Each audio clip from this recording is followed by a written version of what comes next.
What's good, folks? It's Nightmare Frame here with a new video and welcoming you to the universe of Warframe, especially with the new upcoming Warframe 1999 update. Whether you're looking to explore breathtaking worlds, solve tricky puzzles, they're not that tricky, fully embrace the power of fantasy, or just have some fun with friends, Warframe has something for everyone. But getting started can feel a little overwhelming as it's quite an established title that's been out for a while. But trust me, not as overwhelming as Path of Exile. So today, I will walk you through how to get into Warframe as a new player, things to look out for, and simple things to prioritize on. And of course, basic understanding of Warframe. If I did miss something and the community wants to help out the new guys, please do be sure to leave it in the comment section down below. Just like any gaming community, Warframe has its good and bad side. So hopefully the helpful side can contribute down below. Now, Warframe is about building to have insane amounts of power.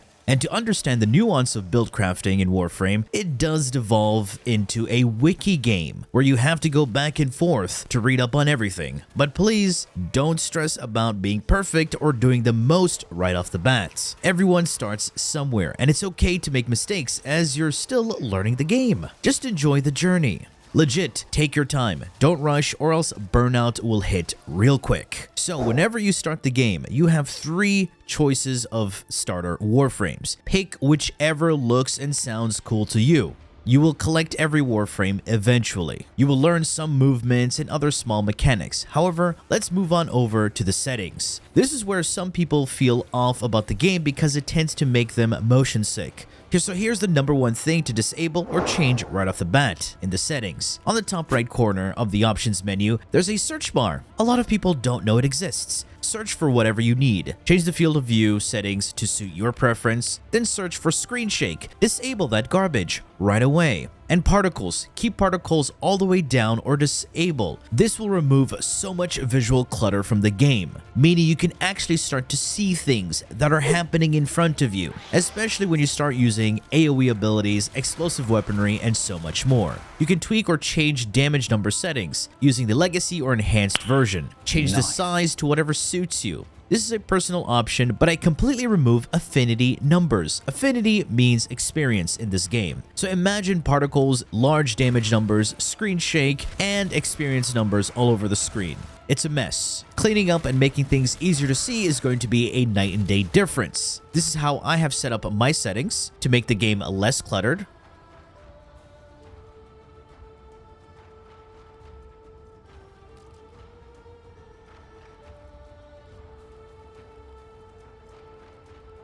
Go to your chat settings and keep it like so. Disable region chat for your sanity, especially as a new player.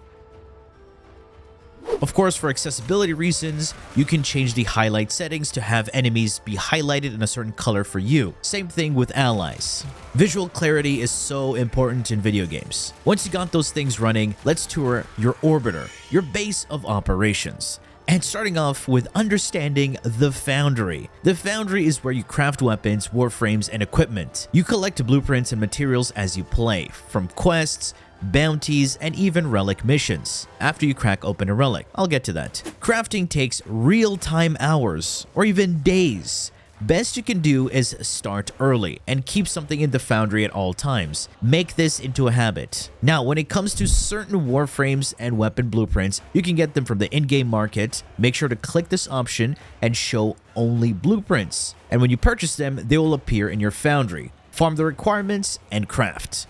Some warframes and weapons will be found in certain clan dojos, aka guild bases, and within the guild base, there are going to be faction shops, only accessible if you're part of the clan. This is where you can purchase more equipment to craft. Also, when crafting certain weapons, they might require pre-existing weapons to upgrade to another tier. So, please be sure to keep a lookout for those types. Another thing to note about gearing and crafting, there are differences between prime and regular variants. Just note, there are 2 variations of warframes and weapons, the prime and regular.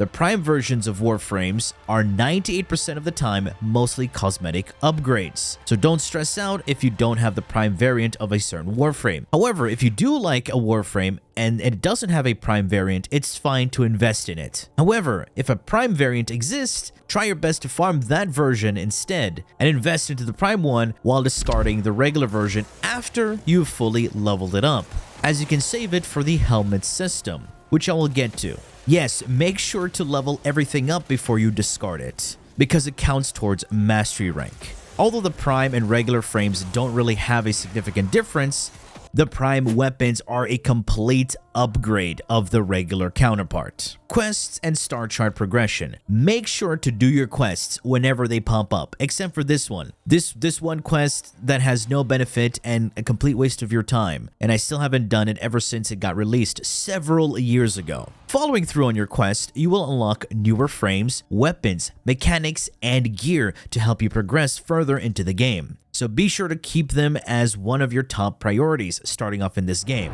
Progress throughout each planet in the star chart, as it's going to be beneficial for you, as it's a requirement for you when you need to unlock higher tier versions of each planet, and access to game modes that require the completion of every node in the star chart. And to progress to a new planet, you have to go through a junction. These are mini challenges to test if you're ready for the next planet. And junctions do have prerequisites, so be sure to keep track, as some of them require a completion of certain quests. Now, you heard me mention Mastery Rank, aka MR. Your MR unlocks access to newer weapons, Warframe's destinations, and missions, and also quality of life functionality. To gain access to a new Mastery Rank, you need to level up new Warframes, weapons, and companions to increase the rank. This is why I said make sure to fully level up your gear before you discard it. Experiment with different types of gear on one loadout to maximize gains. Once you hit the threshold, you'll be prompted to participate in a rank up quest. Don't rush. You can always do a training run before the actual test. Usually, if you fail, you will be held back for 24 hours, but this is no longer the case when Warframe 1999 launches. And now let's talk about mods. Mods are how you customize and enhance your gear. In the beginning, focus on basic modding. For example, placing serration on your gun, as this increases your rifle's base damage and any weapon archetype equivalent, like point blank, pressure point, etc. Vitality to increase your health and redirection for shields. Energy, strength, duration, and range on your frame, just to have it fill basic ability requirements, so your frame and weapons can feel usable. I do have a video for new players helping them progress through weapons based off their mastery rank progression. Do go check that out. And it also has a basic understanding on how to mod early on, and of course improve from there. Mods multiply the base 100% value of your gear. They do start off unranked, and to upgrade them, they require resources called credits and endo. Make sure to keep an eye out and upgrade your mods gradually till you get to a point where you're able to max them. Mods are one of the most important things in the game. They literally can change how a frame or weapon feels drastically. Even if a weapon is strong, it can be even better with the right mods. Also take note, the reason people have more capacity for their mods is because they have items like reactors and catalysts placed onto their gear. Reactors for frames, catalysts for weapons, aka potatoes. This increases their base mod capacity. And forma, these puzzle-looking pieces, are used to add polarities, so you can half the cost of a mod. All these components are going to be necessary to fully build out a weapon or warframe. Now let's move on to farming warframes and weapons. Remember what I said earlier about joining a clan. You can get some warframes and weapons there, buying blueprints and finishing quests. However, there are nodes on planets called assassination missions. This is where you go up against the boss for that specific planet. Defeat the boss several times to get the complete set to then craft the frame or weapon. You need a total of 4 pieces for a full craft of a warframe: the main blueprint, neuroptics, chassis, and systems. If you're fighting assassination targets, they usually drop 3 parts, excluding Equinox's farm. We don't talk about that one.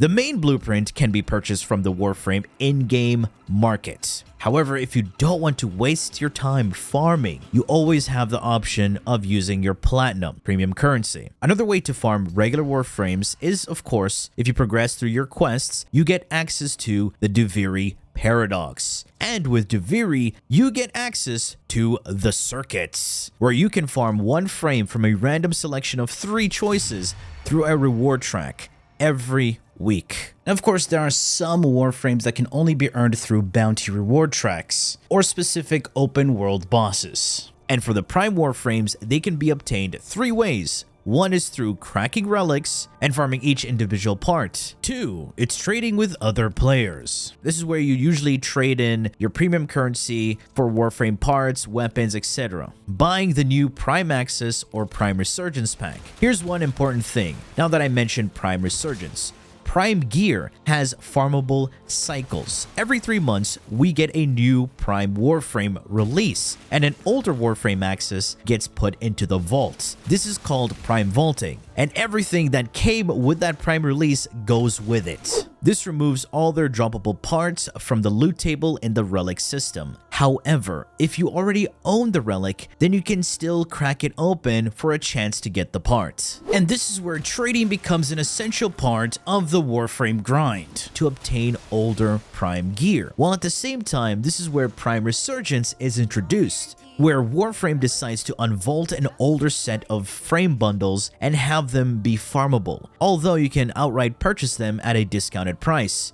Now, learning about the market and platinum. Platinum can be farmed 2 ways. Of course, by swiping that credit card and buying it directly from DE, or having an item that you can trade to other players. There's an in-game marketplace and a third-party Warframe.market website where you can sign up and use that place as an auction house. The in-game market is primarily used to get things that are not tradable, like boosters, slots for your gear, non-prime gear, and etc. The auction house is where you can trade items between players, and this is a lot safer for newbies, so they don't get scammed from the trade chat. Ooh. The trade chat is a completely free marketplace, and people can have absurd prices, or people with no clue on how to price things can set items for way too low to get swindled. Generally, don't waste platinum early on, save it for slots until you build up your mastery rank to then start trading, because you need to be at least mastery rank 2 to start trading. Once you get to the point where you have 2 of the same Warframes, for example here I have Revenant and Revenant Prime, you can shove the regular Revenant into the Helminth to unlock his predetermined ability that can be used on any Warframe, but be sure to level him up first before you shove him into the Helminth.